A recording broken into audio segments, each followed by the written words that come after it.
Hello and welcome to another episode of Talking Politics here at the Hindu with me, Nistula Hebbar, where we unpack the news making the headlines in domestic politics. Now, this is the last episode that I will be recording for the year 2022. And since I'm less of a brooder on what might have been and like to focus on what's ahead, this episode will be about what lies ahead politically in domestic politics and issues and elections that might affect the political landscape of this country. This is also a repetition of what we did when 2021 was giving way to 2022. Instead of a year ender, we look on what's ahead and what is bound to be big in politics. For 2023, the most obvious political point is that in fact, there are slated to be 9 assembly polls that year, 10 if you count Jammu and Kashmir. So apart from Karnataka, Tripura, Meghalaya, Mizoram, Nagaland, the contest will also take place in Telangana, Madhya Pradesh, Rajasthan, and Chhattisgarh. So it's a full plate for the electoral calendar. That is a lot for any political party to deal with. Now, let's kind of just go to the two big main parties who will be clashing against each other in most of these elections, which is the BJP and the Congress party.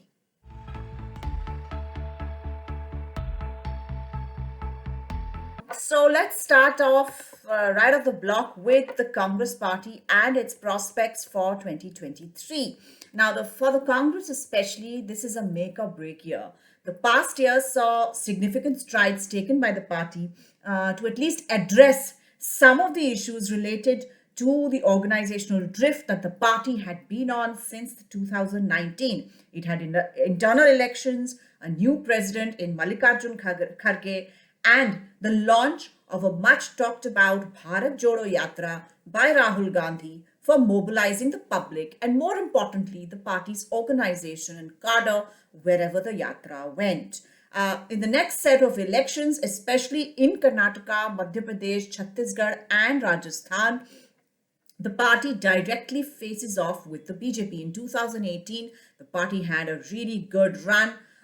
It won in Madhya Pradesh, Chhattisgarh, and Rajasthan. Later in Madhya Pradesh, it lost its government because Union Minister Jyotiraditya Scindia moved with a pack of about 21 MLAs to the BJP side, but they had won those elections fair and square, so that was a good year for them. They're hoping that they might be able to come back to power in Karnataka and at least a couple of these states. Now, for all of that, they need to kind of sort out a lot of things because victory in these states will be crucial for the morale of the party and the big fight ahead in 2024. So, what does the Congress need to do for registering any victories in these, especially in these states? First of all, they need to sort out the differences between KPCC, Karnataka Pradesh Congress Committee Chief D.K. Shivkumar and former Chief Minister Siddaramaiah, both of whom want to be the Chief Minister in case the Congress comes to power in Karnataka. In Telangana, Revant Reddy is going head to head with the whole lot of Congress leaders in Telangana. There has been an internal revolt that is unfolding as it seems. Revant Reddy seems to have the backing of the High Command, but it will be seen whether that would be enough to keep the Congress flock together as the state goes into elections later.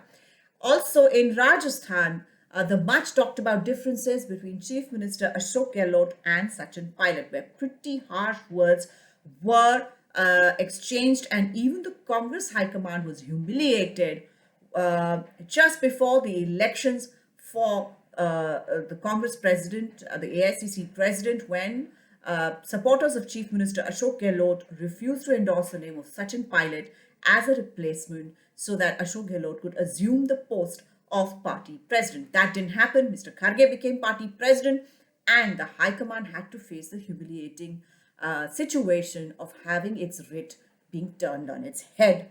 Now, to go into 2024 with any kind of mojo intact, at least Karnataka and Madhya Pradesh are states where the Congress should give its all in the fight. Now, for the BJP, having made it a habit to pull off spectacular victories. For example, in the 7 polls held in 2022, BJP won 5, including a record busting one in Gujarat. Losses in big states like Karnataka or Madhya Pradesh, because I believe that the BJP is pretty well set in Rajasthan.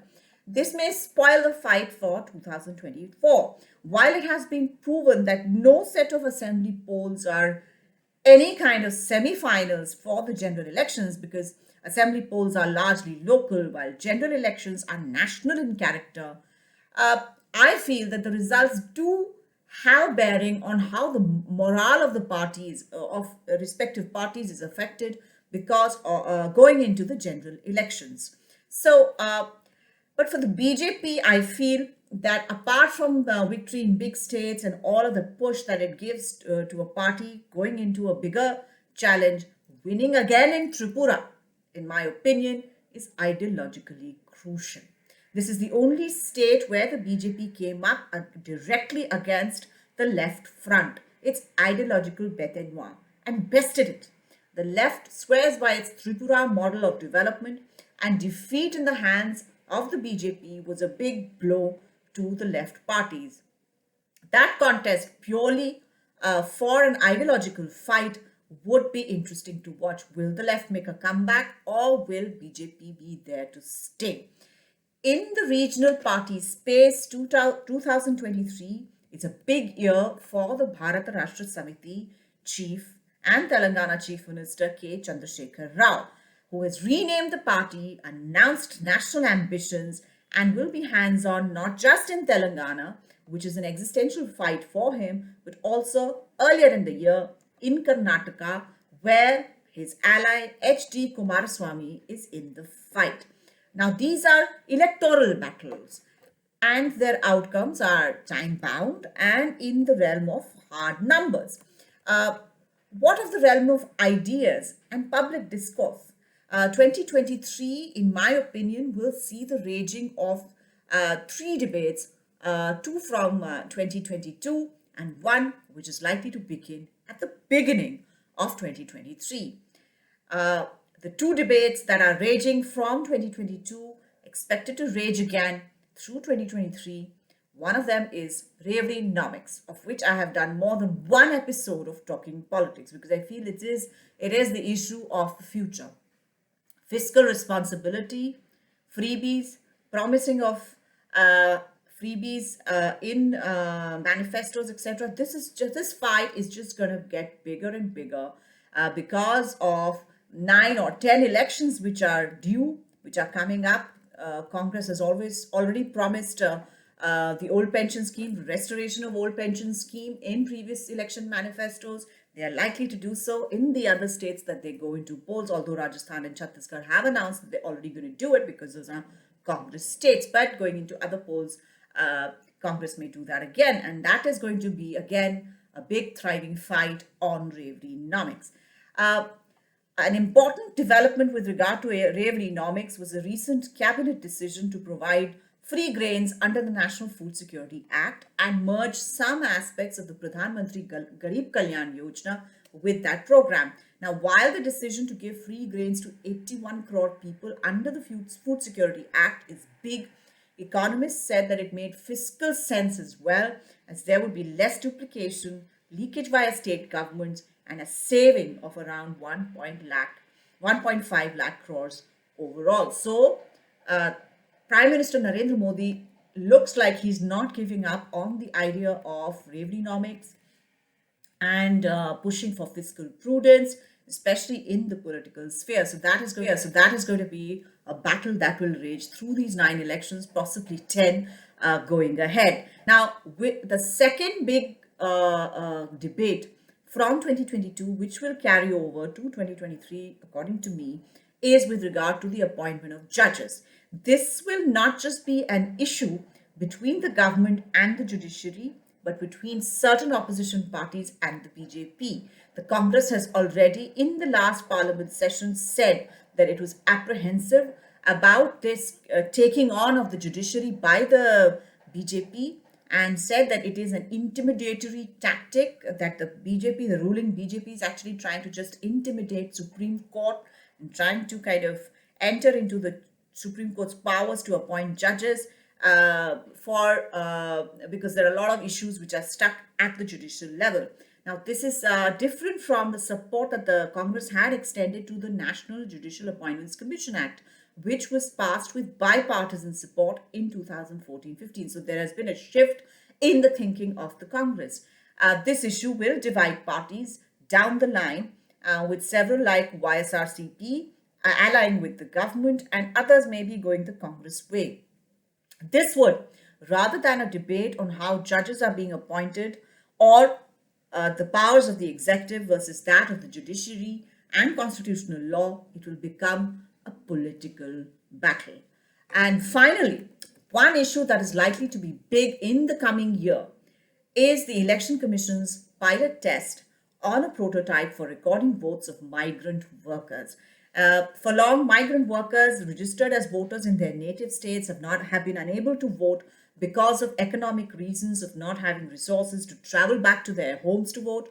This EC's prototype to be demonstrated to political parties on January 16th in 2023 and tested in a pilot project in the coming assembly polls could well be a game changer for 2024 polls. I'm really anticipating some strong political reactions to this move as well, depending on which are the parties that depend on the support of migrant workers, who is popular among migrant workers, etc., etc.